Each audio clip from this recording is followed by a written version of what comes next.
크리스마스를 보내면서 연말 이 성탄을 기다리는 시간으로 이제 우리가 되고 가고 있잖아요. 여러분의 마음에는 어떤 마음의 기대와 소망이 있으십니까? 우리 마음에 기쁨이나 설렘이 있는 분도 있고요. 또 그렇지 않은 분들도 계실 거예요. 그런데 갈수록 우리가 한 가지 공통적으로 느끼는 것은 연말 분위기가 안 난다라는 거예요. 그죠? 연말 분위기는 예전에 비하면 훨씬 더 안 난다라는 걸 많이 느끼실 겁니다.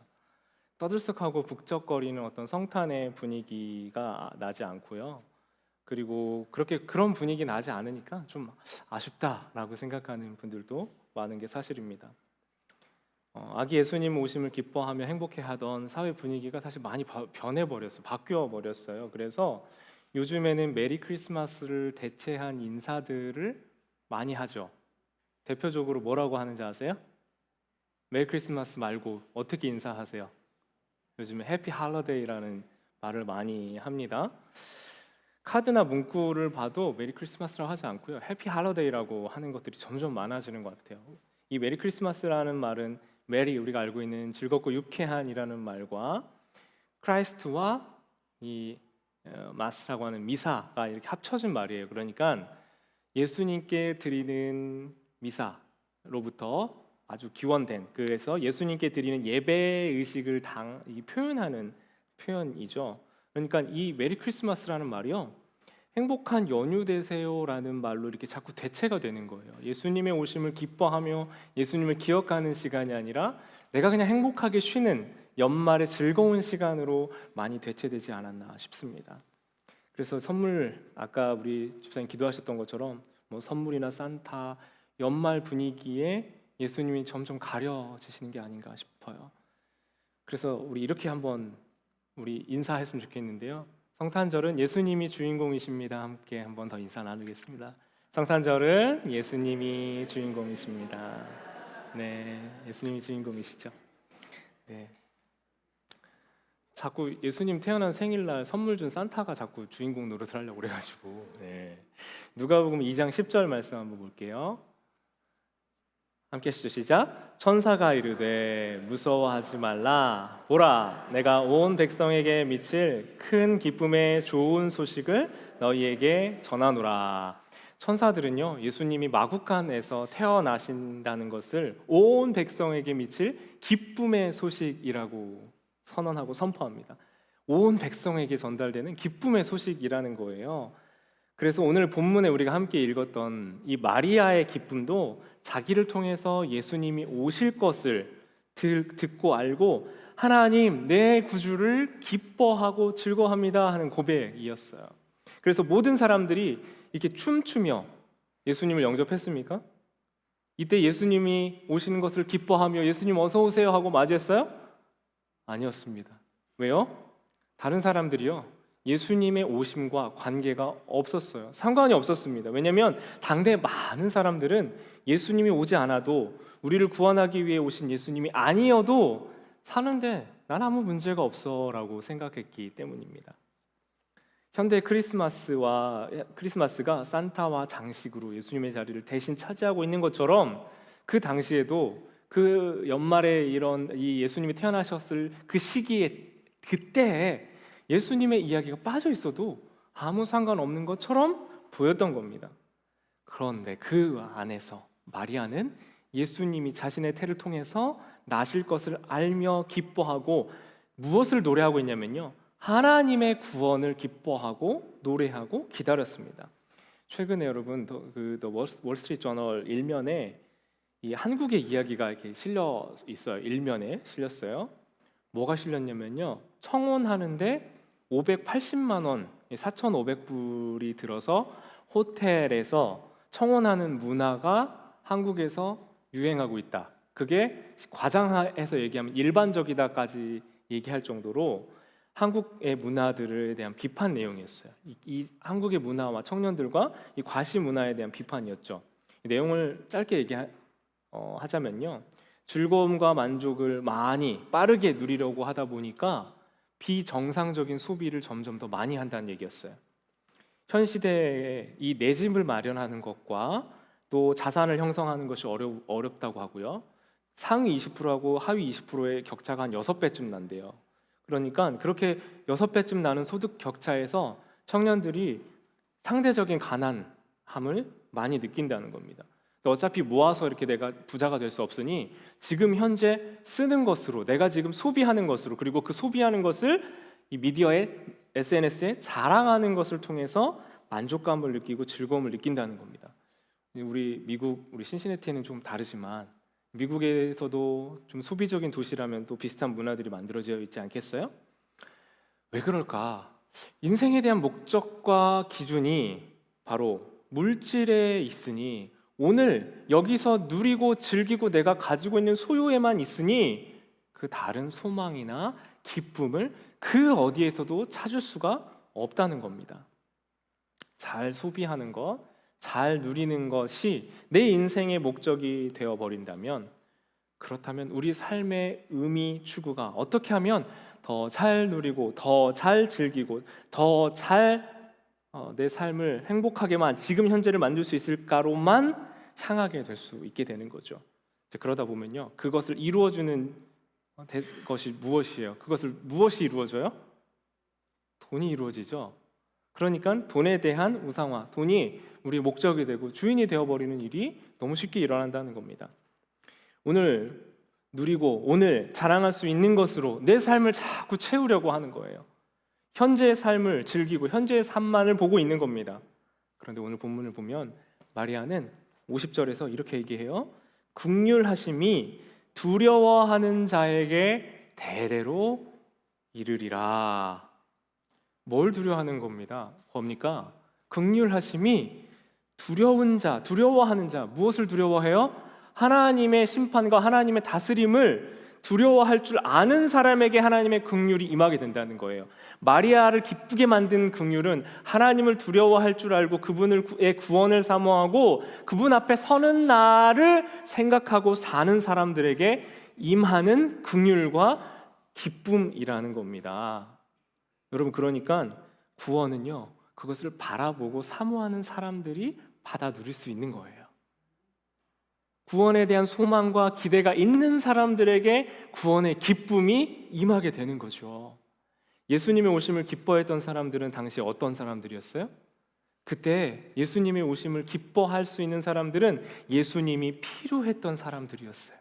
하나님의 구원을 필요로 했던 사람들이에요. 그래서 그들의 삶은 특별한 소망이나 특별한 기쁨이 그들 현재에는 없었던 사람들이었어요. 그러나 그들은 이 세상을 누리고 즐기는 즐거움만으로 채우려고 하지 않았던 사람들입니다. 예수님의 오심을 기뻐하고 예수님을 맞이하고 환영했던 그 사람들은 현재의 즐거움만 찾아서 현재의 즐거움에 매몰되어 있지 않았다는 거예요. 각자 그들의 삶에서 각자 그들의 인생을 신실하고 성실하게 살아갔던 사람들이지만 그들은 믿음을 가지고 살았고 특별히 세상의 그 어떤 것으로도 채울 수 없었던, 완전하게 할 수 없었던 하나님만이 채우실 수 있는 그 자리, 메시아의 그 자리를 비워두고 기다렸던 사람들이었던 줄 믿습니다. 여러분, 그래서 그 자리는 물질과 만족으로 대신 대체될 수 없는 자리인 거예요. 그러나 그 자리는 우리가 자꾸 하나님 아닌, 생명이 없는 그 아닌 것으로 자꾸 채우려고 하면 우리는 끝없는 공허 속에 빠질 수밖에 없어요. 그 자리는 예수님이 우리 인생에 찾아오실 때 채워지는 자리인 줄 믿습니다. 그래서 여러분, 현재 삶이 평범하고 또 어찌 보면 비루하다고 느껴지는 그 삶의 자리에서 구원을 소망하고 하나님의 임재와 돌봄과 다스리심에 대한 하나님을 소망하고 바라보는 사람들에게 예수님의 오심이 기쁜 소식이 되고 그들에게 소망이 되었던 거예요. 하나님의 자리, 하나님이 임하실 자리가 여러분 안에 계세요? 하나님을 그 다스리심과 구원을 바라는 마음이 여러분 마음 안에 있으세요? 예수님의 탄생을 기뻐하며 자랑했던 안나 선지자는요, 결혼한 지 10년도 안 돼서 과부가 돼서 84년 동안 과부로 살면서 성전에서 기도하며 살았던 사람이었어요. 예수님 오실 길을 예배했던 세례 요한이죠. 그 세례 요한의 부모였던 사가랴와 엘리사벳은 어땠습니까? 노쇠한 부부였어요. 마리아와 요셉은 지금 이 자녀를 출산할 것도 없이 이 가난하고 평범하고 조용한 일상을 살던 예비 부부였습니다. 예수님의 오심을 축하했던 그 양틈에 잠자던 목자들은 당시 천민이었어요. 그들이 예수님 나신 소식을 듣고 찾아와 기뻐했다는 거예요. 예수님의 오시는 소식을 와서 기뻐할 수 있었다는 겁니다. 왜요? 당장 내 삶에 누릴 수 있는 즐거움이나 기쁨이나 나를 만족하게 해주는 것에 매몰되어 있던 사람들은 그것 즐기는데 바빴어요. 그러나 예수님의 오심을 기뻐했던 사람들은 일상을 꾸준히 신실하게 살았지만 그들의 삶과 영혼에 구원이 필요한 그 예수님의 자리를 비워두고 그 자리를 채워줄 구원자 메시아를 필요로 하고 사모했던 사람들에게 구원의 기쁨이 임하게 되었던 것입니다. 사랑하는 여러분, 우리 마음 안에 이 연말을 보내면서 연말 한 해에 대한 마무리와 감사, 내년에 대한 소망이 가득한 것, 그것으로 가득하셨으면 좋겠어요. 정말 중요한 건요, 우리가 우리 안에 임하시고 채워져야 되는 그 예수님의 오심을 기다리고 기뻐하는 여러분들 되셨으면 좋겠어요. 우리 안에 이미 임하신 예수님, 그러나 온전하게 내 안에 역사하시고 일하시는 그 주님의 오심이 우리에게 소망이 되길 주님의 이름으로 축원합니다. 여러분, 제가 청년 때요 가장 많이 받았던 메시지가 뭐냐면 꿈과 비전에 대한 거였거든요. 꿈, 비전. 그래서 꿈을 꾸고 비전을 품으면 하나님께서 내 그 꿈을 다 이루어 주신다 하는 메시지들을 많이 받았었어요.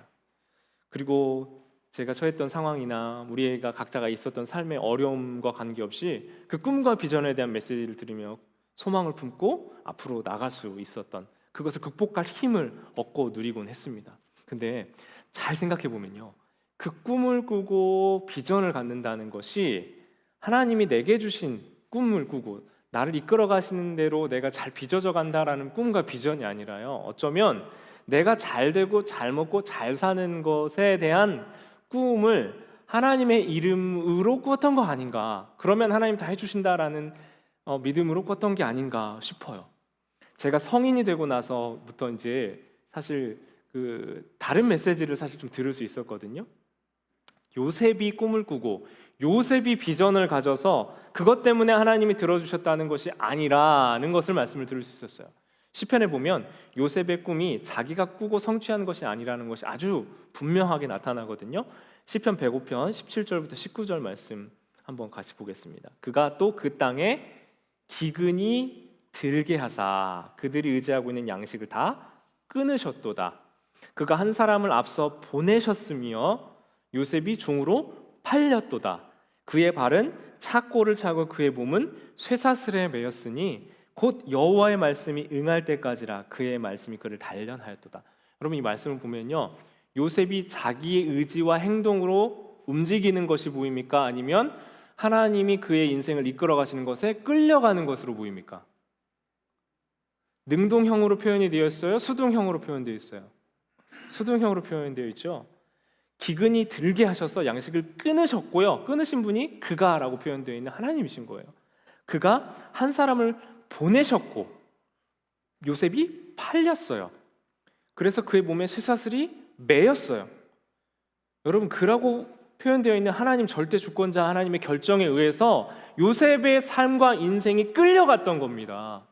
그러니까 우리는 요셉의 행위가 꿈을 꾸고 비전을 갖고 언제나 낙심하지 않고 포기하지 않았기 때문에, 그래서 요셉은 꿈을 꾸는 대로 이루었던 마침내 총리의 자리까지 올라갔던 사람이었던 게 아니라요, 요셉은 하나님이 꾸게 하신 꿈을 꾸었고 자기 꿈과 비전을 가진 인생이 아니라 하나님 앞에 하나님이 끌고 가신 인생에 끌려갔던 사람이었던 겁니다. 여러분, 우리가 우리 삶을 내가 결정하고 내가 판단하고 지금도 나의 의지로 생각한다고 하지만 사실 우리의 자리는 우리 스스로가 우리가 정하는 게 아닙니다. 지금까지 인도하신 하나님은 앞으로도 우리의 인생을 인도해 주셔요. 그러니까 우리가 뭔가 잘 안 풀려, 내가 이런 결정을 해서 내가 이렇게 안 풀렸나? 라는 생각이 들 때 우리에게 필요한 건 그냥 하나님의 이끌어 가심에 끌려가는 건 줄 믿습니다. 여러분, 우리가 다른 거 뭐 할 수 있는 게 없을 때가 많아요. 요셉의 상황처럼 팔렸고 그리고 보내졌고 매여졌고 기근이 들어진 상태에 모든 양식이 다 끊어진 상태에 그대로 있는 것 말고는, 잘 끌려가는 것 말고는 특별히 할 수 있는 게 없을 때도 있어요. 그러나 그 막힌 것 같고 특별할 것 없는 것 같은 요셉의 삶의 자리에, 우리의 삶의 자리에, 우리의 삶 안에 하나님이 우리를 붙잡고 계시고 내 인생이 하나님의 소원 안에 있다는 것을 믿고 따라가는 사람에게는 마침내 우리를 그 말씀이 응할 때까지 단련하시고 이끄시고 인도하시는 하나님의 손길이 함께하게 되시는 줄 믿습니다.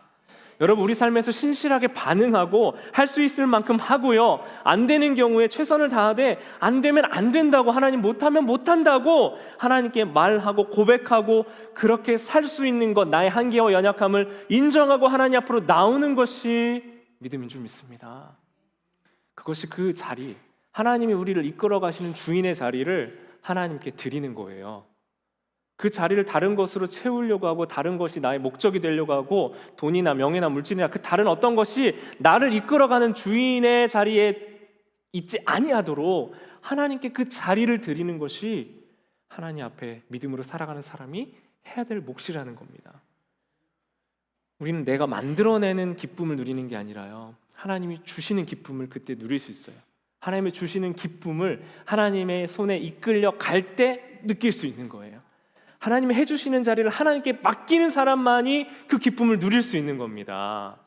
여러분, 이제 하나님께 우리 인생의 자리에 주인을 드리고 나면 우리를 가장 잘 아시고 우리 인생을 존귀하게 창조하신 그 하나님이 나를 하나님의 특별한 계획과 약속 안에, 그것을 믿고 의지하는 우리에게 선물로 주시고 우리를 이끌어 가신다라는 그 믿음, 우리를 죄와 죽음의 사망이 아니라 생명과 소망으로 이끌어 가시는 아버지 되어주신다라는 고백이 우리에게 나올 수 있게 되는 거예요. 거기까지 가셔야 돼요. 여러분, 우리의 믿음은 거기까지 가야 되는 믿음이고 고백인 겁니다. 그러니까 그 믿음은요, 내가 지금 잘 돼야 되고 잘 안 되면 정말 죽어서 천국 가가지고 그때는 다 누리리라 하는 소망이 아니라요, 지금 내 삶의 아버지 되시고 주인 되셔서 내 삶을 변화시키시고 새롭게 하시는 아버지 하나님께서 우리 삶을 인도하시고 이끄시고, 나는 그분께 내 삶을 의지하고 의탁할 수 있도록 할 때, 그때 하나님이 우리에게 주시는 기쁨도 누릴 수 있게 되는 줄 믿습니다. 여러분, 오늘의 소망과 기대는요, 여러분을 진짜 아름답게 빚으시고 선하게 인도해 가시는 그 하나님께서 우리를 장차 본향으로, 하나님 나라로 인도해 가시며 완성해 가시는 그 하나님에 대한 기대까지 나가게 되어야 돼요. 그러면요, 이제 이 세상에 대한 시각이 바뀌어야 됩니다. 미래에 대한 소망, 그 다음에 오늘에 대한 감사가 있고요, 그리고 그 간격들을 항상 우리는 진리의 세계와 믿음의 현실이, 우리의 현실이 있고 이것을 극복하는 믿음의 과정들을 겪어야 된다 했잖아요.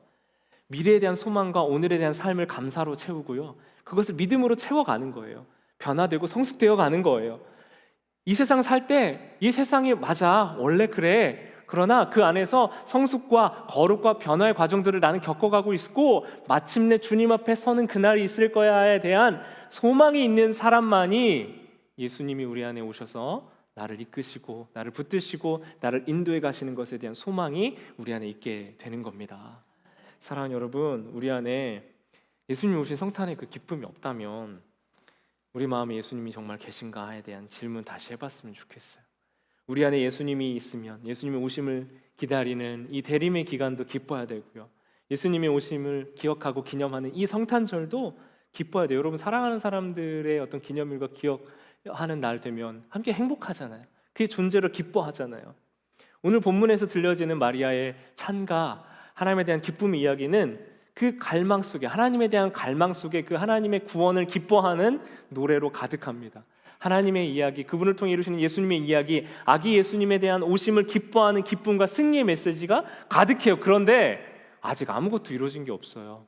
그저 미래에 대한 하나님의 약속을 붙들고 그 약속이 오늘 내 삶에 임하는 기쁨과 소망이 되어버린 거예요. 여러분, 성경의 어느 시대를 봐도요, 그 제대로 기뻐하고 제대로 감정 표현하고 제대로 이렇게 그 기쁨과 감정들을 표현할 수 있는 사람들은 남자였어요, 여자였어요? 여자였죠. 예. 그 몸과 음성, 이 말로 다 담아내지 못하는 이 모든 것들을 여성분들이 훨씬 더 잘 전달하고 표현해내는 것 같아요. 어떤 모임을 가도요, 남자들만 모여 있으면 분위기가 좀 그래요. 그렇죠? 예, 남선교회 모임하고 여선교회 모임을 둘 다 가신 남자분들 아마 계시죠? 그죠? 은영이 아빠 두 군데 다 가봤죠? 분위기가 어떻게 달라요? 그냥 많이 다르죠? 네. 네. 우리 여성분들은 이 감정들을 표현하는 그 탁월한 감정 표현이 여러 가지가 있죠. 말씀도 더 훨씬 잘하고요. 여성의 탁월함들은 오랜만에 만난 두 친구가 서로 볼 때 마주할 수 있는 그 언어 표현과 감정 표현에 있어요. 뭐 해요, 여자분들 오랜만에 만나면? 하면서 무슨 소리 나와요? 까! 소리가 나오죠.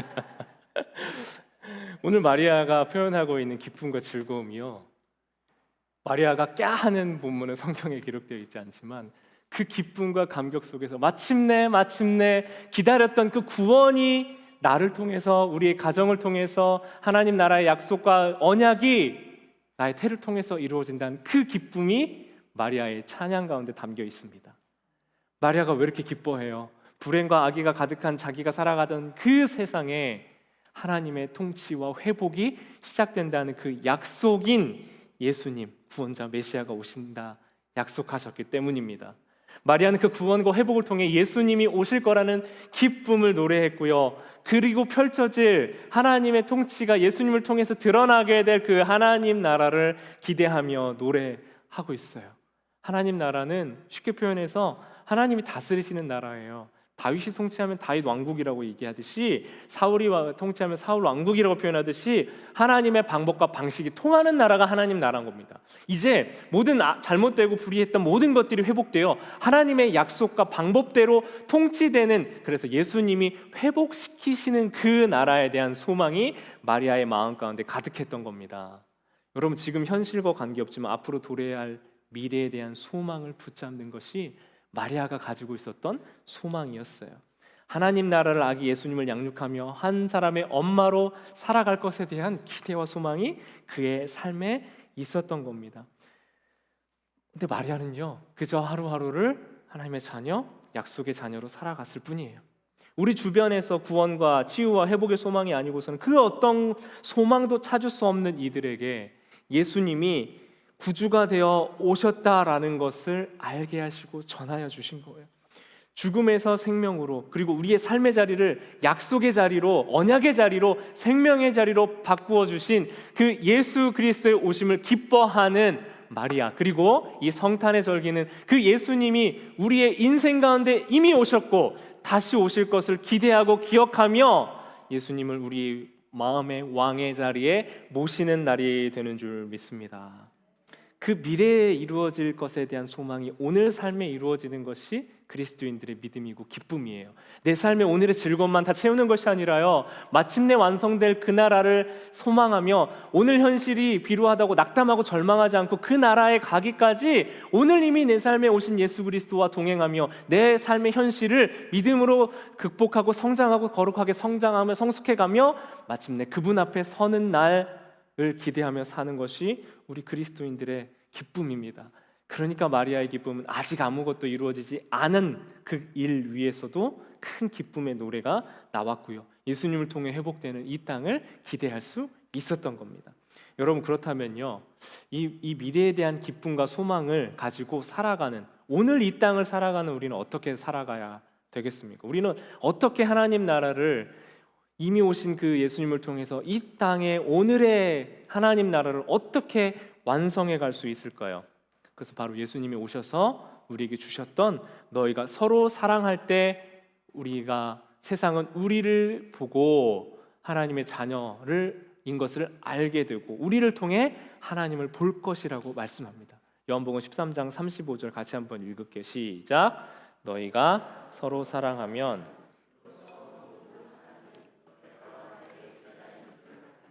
너희가 내 제자인 줄 알리라는 말은요, 예수님의 뜻대로 살아가는 사람들인 줄 안다는 말이에요. 그리고 그 제자임을 통해서 예수님을 보게 되는 겁니다. 그리스도인이 아닌 사람들은 성경을 볼 수가 없어요. 오직 그리스도인들을 통해서 예수 그리스도를 봅니다. 우리가 믿는 바가, 소망하는 바가 드러나는 곳이 신앙 공동체인 교회 공동체이죠. 그래서 하나님 나라는 미래에 임하지만 오늘 이곳에 내 삶 가운데부터, 나로부터, 나의 모든 관계 안에서부터 시작되는 것이 바로 하나님 나라예요. 우리의 사랑함을 통해, 서로의 존재를 통해, 지난주 말씀 나누었던 것처럼 용납과 용서를 통한 하나님 나라의 약속이 우리 안에 이루어지기 시작해요. 그래서 예수님으로 인해 다른 그 어디서 누리고 경험할 수 없는 기쁨을 우리 신앙 공동체 안에서 누리게 되는 겁니다. 여러분, 세상에서 사람들이 이제 홀로 어려움 가운데 있는 사람들에게 이런 말 할 수 있죠. 걱정하지 마세요, 힘들어하지 마세요, 다 잘 될 거예요라고 말할 수 있어요. 근데 그 힘들고 어려운 가운데 있는 사람에게 잘 될 겁니다, 힘드시죠? 라고 말만 하는 것은 사실 바람직하지 않죠. 잘못이에요. 왜요? 지금 당장 빵이 필요한 사람에게 빵 맛있게 사드세요라고 말하는 것과 마찬가지예요. 지금 없는데 당장 손길과 도움이 필요한 사람에게 하나님의 도우심이 있을 것이라고 말만 하는 것은 할 수 있고 기도하는 것 참 중요하지만 그것이 전부인지는 생각해 보아야 되는 거죠. 사도들이 복음을 전하면서 사도행전에 어떤 일이 일어났어요? 서로의 필요들을 채워주고 유무상통하고 아낌없이 나눠주는 공동체가 될 수 있었던 것은, 하나님의 다스림은 통치가 내 삶에 시작됐을 때 누군가의 필요가 보이고 그 누군가의 필요에 대한 채워주고 싶은 마음이 그들 안에 나타났기 때문에 그들이 나누는 공동체, 하나 되는 공동체가 될 수 있었던 겁니다. 우리 교회에서 구제헌금 이삭줍기 하는 이유가 있죠. 이삭줍기가 뭐예요, 여러분? 우리가 30불 매월 첫 주에 약정해서 하나님께 헌금을 하고, 제가 기억하기로 한 20분 정도가 헌금해서 한 달에 600불 정도가 계속 모여왔던 것으로 알고 있는데, 우리 교회가 구제 헌금하는 이유가 뭐예요? 우리는 구제 기관은 아니잖아요. 그런데 교회 공동체 안에 분명히 우리 안에서부터 시작돼서 외부에요, 이 공동체적인 어려움과 경제적인 어려움이 갑자기 닥쳐올 때가 있어요. 그때 이제 개인적으로 돕기도 하고 가까운 이들에게 격려도 하고 하지만, 여러분 분명히 공동체 안에서 해야 할 역할들이 분명히 있는 것 같아요. 올해도 보니까요, 한 10,000불 정도 이삭줍기 헌금이 나누어졌어요. 그 목록들을 보면 사고로 갑자기 일을 못 하셨던 분에게, 긴급한 수술 가족들이 받아서 경제적으로 큰 좀 빚을 진 가정에게, 또 차량을 수리하기 위해서 급하게 도움을 드리고, 또 경제적인 어려움이 있는 두 목회자 가정에 보내줬고, 또 의료기기를 위해서도 보조하고 하면서 함께 했습니다. 필요한 경우에는 개인이 돕죠. 개인도 알면 함께 해야죠. 그런데 개인이 하고 나면 그 사람에 대한 빚으로 자꾸 느끼게 되는 거예요. 그러니까 그냥 염려하지 말고 하나님이 책임지신다고 말하고 교회는 기도할게라고 하는 데서 끝나지 않고, 기도의 능력이 있고 하나님의 일하심에 대한 약속과 믿음은 있으나 우리는 그것을 신뢰합니다. 그러나 우리가 할 수 있는, 네가 해라고 말하는 영역이 있다면, 하나님께 우리 교회에게 하라고 하시는 말씀의 영역이 있다면 그것을 우리 교회 공동체가 감당할 수 있으면 참 좋겠다 싶은 겁니다. 여러분, 그래서 하나님이 우리에게 맡기신 정말 중요한 두 가지가 있거든요. 교회에서 재정이 계속 늘어나야 되는, 비율적으로 늘어나야 되는 부분이 있다면 제가 한번 말씀드렸죠. 두 가지가 있어요. 선교와 또 구제, 이 두 가지인 거예요. 그 선교와 구제를 위한 공동체가 되도록 우리는 계속해서 소망을 갖고 비전을 가지고 함께 할 수 있으면 참 좋겠다 싶어요. 레너드 스윗이라는 신학자가요, 교회를 4단계로 구분했거든요. 교회의 4단계가 어떻게 되어 있냐면요, 미셔널 처치가 있고요, 미니스트리 처치가 있고, 메인터넌스 교회가 있고, 또 뮤지엄 처치가 있어요. 그러니까 처음에 교회는 다 선교와 전도와 복음 전하기 위해서 교회가 다 만들어졌는데, 점점 교회 안에 내부에 있는 분들만을 돌보는 미니스트리 처치가 되고요, 그러다가 어느 시점이 되면 교회가 유지 보수만 하는 데 에너지가 쏟아진다는 거예요. 그리고 마침내 어떻게 되는 거예요? 교회가 박물관처럼 화석화되어 버리고 주변에서 봤을 때 구경거리가 된다라는 겁니다. 여러분, 우리는 하나님의 그 부르시는 그 미셔널 처치의 목적과 방향들을 잃지 않는 교회가 됐으면 좋겠어요. 물론 우리 안에 목양도 돌봄도 필요하고 우리 교회 건물에 대한 유지보수 필요하지만, 우리의 제일된 부르심과 목적은 제자 되어 제자 삼는 우리 교회 공동체에 대한 비전과 꿈이 계속됐으면 좋겠습니다. 여러분, 그래서 선교적인 교회, 살아있는 교회, 생동감 있고 역동성 있는 교회 되기 위하여 예수님이 계속해서 우리의 목자가 되시고 복음과 말씀의 능력 위에 서서 서로가 서로를 돌보고 품어내고 사랑하는, 서로가 사랑하는 공동체까지 살아낼 때 우리는 하나님의 그 미래의 약속이 오늘 우리 삶의 현실에서 이루어지는 하나님 나라인 가정과 교회 공동체를 통해 이루어지고 경험하는 것을 우리는 보게 될 줄 믿습니다. 그러니까 우리 교회가 하나님 나라의 작은 모습들과 원형들이 살아났으면 좋겠어요. 우리의 한 아버지, 한 주님의 자녀된 공동체를 꿈꿉니다. 공동체 안에서 염려할 수 없고 하지 않을 수 있는 아름다운 그 모임으로 우리가 함께 나갔으면 좋겠어요. 그리고 그 안에서 사랑으로 연합하고 하나님의 위로와 돌봄, 치유가 우리의 나눔과 대화 안에 함께하는, 그래서 하나님의 자녀로 함께 살아가는 기쁨이 우리 안에 있기를 주님의 이름으로 축원하고 소원합니다. 이 시간 같이 기도하면 좋겠는데 여러분, 마리아의 기쁨의 이유에 대해서 생각해 보세요. 마리아의 기쁨, 아직 아무것도 안 일어났거든요. 그냥 예수님이 너를 통해 이 땅에 오실 거라고, 하나님의 약속과 통치와 구원이 회복될 거라는 그 약속만 받았을 뿐이에요. 여러분, 우리도 약속, 하나님의 자녀된 우리 주님의 구원의 약속을 받았잖아요. 왜 이렇게 우리에게는 기쁨이 없을까요? 오늘 내 삶에 하나님의 약속과 구원이 실현되는 공동체와 만남과 그것이 실현되는 그것을 눈으로 보고 경험을 잘 못해서 그래요. 이 시간 기도할 때 하나님, 영광의 왕, 찬양의 그 이유가 되시는 주님, 나의 인생 가운데 오시고 왕이 되어 주셔서 이 성탄의 절기, 주님 내 안에 참된 기쁨이 가득하게 하여 주십시오. 참된 소망이 가득하게 하여 주십시오. 미래에 대한 저 멀리에 있는 소망으로만 끝나지 아니하고 오늘 내 삶의 현재의 삶 가운데서 이루어지는 작은 하나님 나라도 경험하게 하여 주시고, 그 구원의 기쁨의 이유를 미래에 대한 소망으로부터 가져오되 오늘 사랑하며 살아내는 삶을 통해 내가 함께 속하고 함께 빚어져가고 함께 끌려가는 것 같지만 하나님의 손에 붙들려 있는 우리 공동체를 통해서 하나님 나라의 기쁨과 소망을 맛보게 하여 주십시오. 우리 그렇게 함께 기도하며 나아가면 좋겠습니다. 함께 하나님 주신 소망과 기쁨과 기대를 사모하며 기도하겠습니다. 하나님 감사합니다. 왕중